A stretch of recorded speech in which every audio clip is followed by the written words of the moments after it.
Photoshop has really put its mark on just about anything visual out there. I mean, anything you look at, magazines, Hollywood, motion pictures, to just people's personal photos, just about everything winds up being touched by Photoshop in some way. Photoshop is used by just about every kind of user, people we never even imagined, really. I mean, certainly you have professional photographers using it and professional graphic designers and everyone in the creative arts. But it stretches through to people even using it in fields like medical imaging and scientific analysis and research, engineering, and then of course there's tons of people using Photoshop at home for their personal photos, be it the professional version of Photoshop or of course the consumer versions like Photoshop Elements.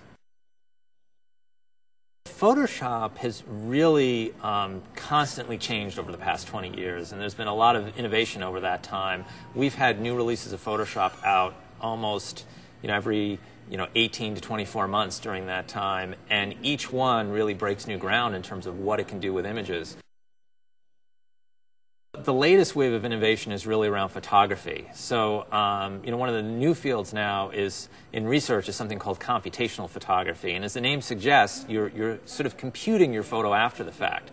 And you really use your camera to capture as much information as you can, and then you use Photoshop to create something that the camera never could have captured on its own.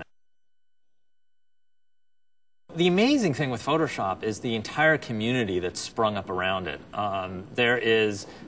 We've had obviously a Facebook page for a little while now that already has hundreds of thousands of fans on it. But long before Facebook, there's been an online community built around Photoshop, and there's even the National Association of Photoshop Professionals, which puts together 2 conferences per year. All these things happen with certainly Adobe's involved, but it's mostly arising out of the community just because people love the product and love to be involved with it.